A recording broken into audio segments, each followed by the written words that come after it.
L'oxygène, bien sûr, le sang va aller le chercher dans les poumons, la partie aérienne des poumons. Et puis ensuite, une fois qu'il est chargé de cet oxygène, il va aller le distribuer dans toutes les cellules de l'organisme. Alors, on est bien d'accord que le sang, il va dans les poumons pour aller s'oxygéner, mais il ne se jette pas dans l'air comme ça pour aller choper les petites molécules d'oxygène avec ses petits bras musclés. D'ailleurs, enfin, je veux dire, il ne va pas dans les voies aériennes du poumon, hein, sinon on se noierait tous dans notre propre sang. Donc, au bout d'un moment, comment il fait pour choper l'oxygène de l'air, le sang? Et au bout d'un moment, pourquoi le sang est rouge?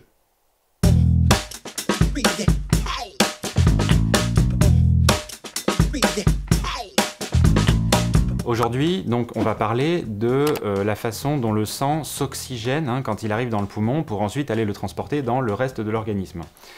Et donc il arrive dans le poumon, et le poumon, lui, joue un peu l'entremetteur entre l'air qui arrive de l'extérieur et le sang qui arrive des artères pulmonaires, qui arrive directement du cœur. Mais comme on a vu, le sang, il ne va pas aller directement dans l'air, il n'est pas au contact. Donc comment les échanges de gaz se font entre l'air et le sang? Et pour comprendre ça, il faut d'abord regarder deux principes physiques, deux lois physiques. Donc la première, c'est le principe de la pression partielle des gaz. Alors dans un mélange de gaz comme l'air, qui est composé à peu près à 20% d'oxygène, on a une pression totale de l'air. Hein. Donc par exemple, si on se met au niveau de la mer, hein, si on est sur la plage par exemple, on a une pression atmosphérique qui est d'environ 760 mm de mercure, si tout se passe bien. D'ailleurs, on peut aussi dire une atmosphère. C'est une autre manière de parler de la pression atmosphérique au niveau de la mer. Et donc l'air contient de l'oxygène à 20%, et on peut se demander, sur cette pression totale d'une atmosphère, quelle est la part de la pression exercée par l'oxygène lui-même. Et en fait, ça, c'est proportionnel à la fraction molaire de l'oxygène dans l'air. L'oxygène, il compose à 20% l'air, qui est un mélange, et sa pression à l'oxygène, qu'on appelle la pression partielle de l'oxygène, elle va être de 20% de la pression totale. En fait, c'est vraiment proportionnel, directement comme ça. Donc par exemple, si on a une pression d'une atmosphère, eh bien, la pression partielle de l'oxygène va être de 0,2 atmosphères. Donc 20% d'une atmosphère. Et cette pression partielle, elle est importante quand on s'intéresse à la diffusion d'un gaz d'un compartiment à un autre. Alors par exemple, sur ce schéma, on imagine deux compartiments, compartiment A et compartiment B. Dans le compartiment A, on va mettre de l'air normal à 20% d'oxygène à une pression normale d'une atmosphère. Et puis dans le compartiment B, on va mettre toujours de l'air, toujours normal à 20% d'oxygène, mais on va le mettre à une pression de 2 atmosphères. Et au milieu, on a une séparation, une cloison qui sépare bien les deux compartiments, sauf que cette petite cloison, elle est perméable à l'oxygène, elle laisse passer l'oxygène. Qu'est-ce qui se passe? Dans le premier compartiment, on a une pression d'une atmosphère, donc on a une pression partielle d'oxygène de 0,2 atmosphère. Mais dans le compartiment B, on a toujours 20% d'oxygène, mais avec une pression de 2 atmosphères, donc on a 0,2 fois 2, c'est-à-dire 0,4 atmosphères de pression partielle d'oxygène. Donc on voit bien qu'on a une différence de pression partielle d'oxygène, et si on a cette différence, on va forcément avoir une diffusion de l'oxygène du compartiment B, là où il y a le plus de pression, vers le compartiment A. Et notez d'ailleurs qu'il se passerait la même chose si dans le compartiment A, on mettait de l'air à une pression d'une atmosphère, mais si on avait enrichi cet air particulièrement en oxygène par rapport à de l'air normal. Par exemple, si dans le compartiment B, on a de l'air à 40% d'oxygène, même si on a la même pression totale des deux côtés, hein, une atmosphère des deux côtés, vu qu'il y a plus d'oxygène dans le compartiment B, on a 40% d'oxygène, donc on va avoir une pression partielle en oxygène de 0,4 fois 1, donc 0,4 atmosphères. Et dans ces conditions, on a toujours une pression partielle d'oxygène qui est supérieure dans le compartiment B, donc on va avoir une diffusion toujours de l'oxygène du B vers le A. La deuxième notion qu'il faut comprendre, c'est la diffusion donc des éléments d'un compartiment à un autre. Alors ça a été, on va dire, c'est matérialisé par une relation mathématique qui s'appelle la loi de diffusion de Fick, qui est une relation beaucoup utilisée en biologie, puisqu'elle est utilisée pour décrire les mouvements d'éléments chimiques d'un compartiment à un autre. Autant vous dire qu'en biologie, ça arrive tout le temps.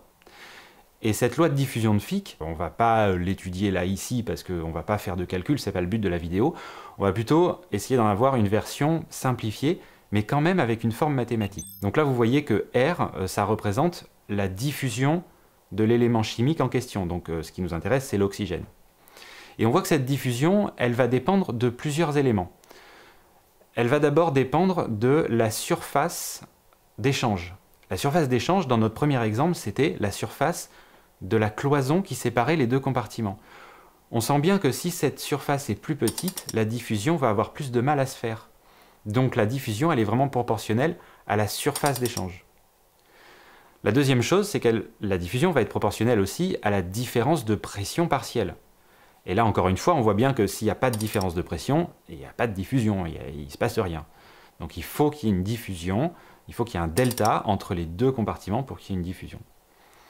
Et troisièmement, la diffusion va être inversement proportionnelle à la distance qui sépare les deux compartiments. Là, encore une fois, c'est assez intuitif.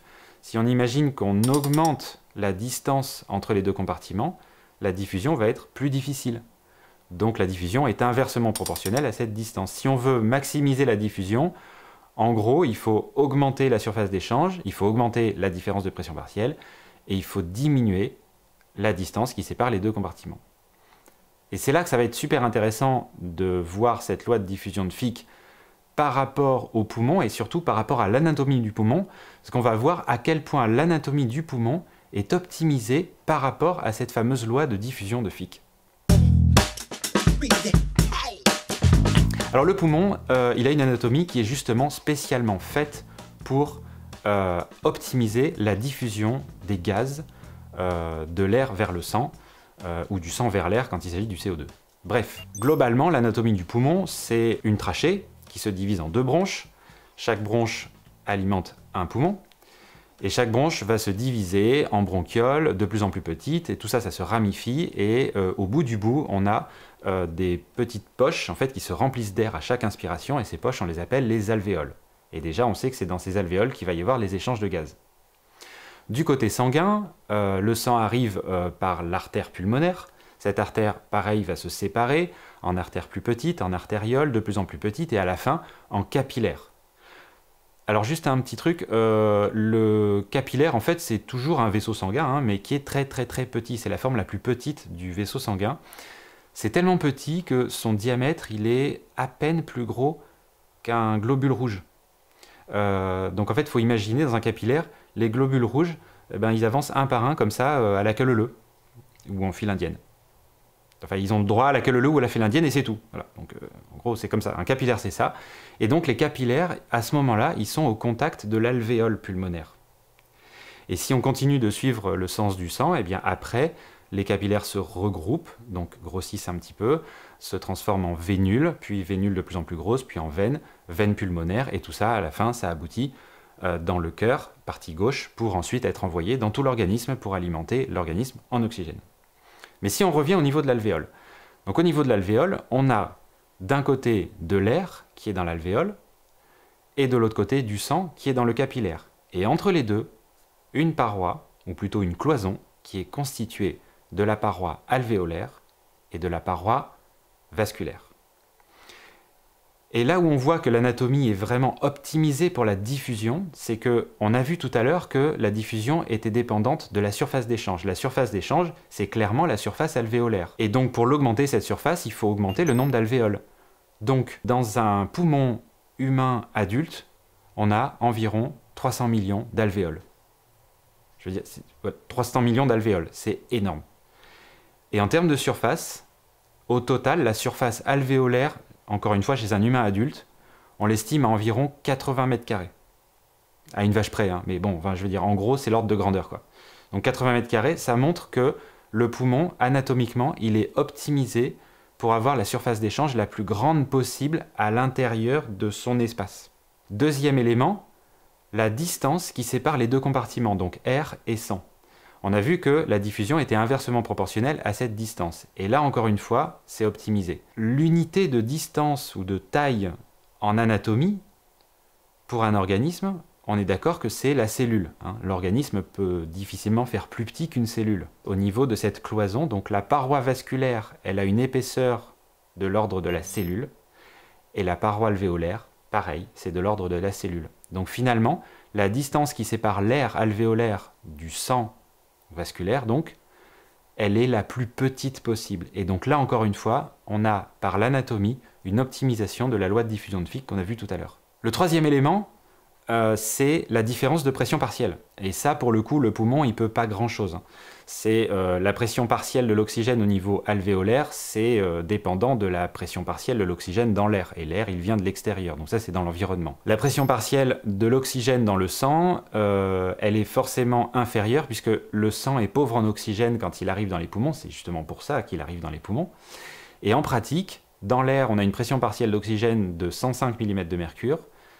Et dans le sang, on a une pression partielle d'oxygène de 40 mm de mercure. Donc on a un vrai différentiel d'environ 65 mm de mercure entre les deux. Donc on a une différence de pression, et donc on a mécaniquement une diffusion de l'oxygène depuis l'espace aérien vers l'espace sanguin. Petit aparté, pour ceux qui se seraient posé la question, je parle de pression partielle d'oxygène dans le sang, alors que depuis le début, je vous parle de gaz, et le sang, c'est clairement pas un gaz, ou alors il y a un souci.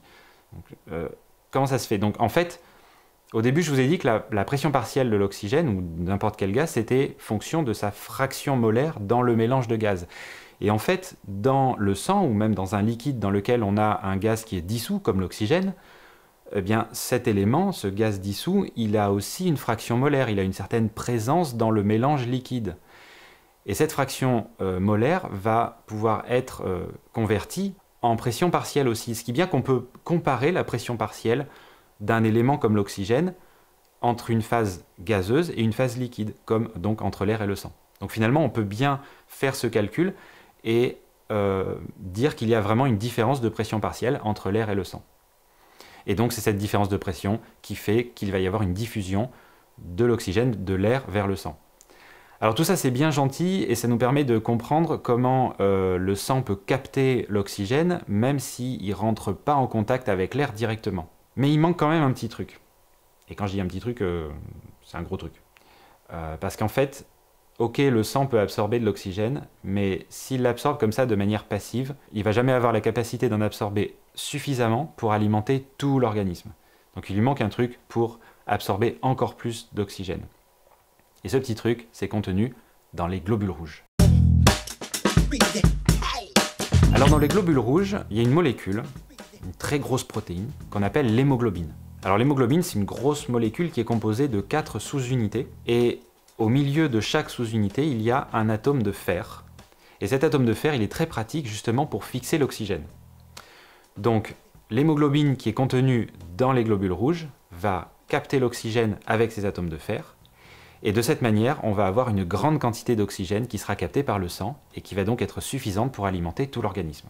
Et d'ailleurs, c'est pour cette raison aussi que le sang est rouge. Alors je sais, la question n'a rien à voir, mais en fait, l'hémoglobine, en plus d'être une molécule qui est là pour capter l'oxygène, c'est aussi un pigment rouge. Donc. Et c'est pour ça que les globules sont rouges. Enfin, les globules rouges, puisque les globules blancs sont blancs, blancs plus ou moins. Mais les globules rouges sont rouges à cause ou grâce à l'hémoglobine. Et le sang lui-même est rouge parce qu'il contient des globules rouges. Donc finalement, c'est ça qui explique que le sang est rouge. Mais il y a quand même une petite nuance encore. En fait, il y a une différence entre le sang qui est oxygéné et le sang qui est pauvre en oxygène.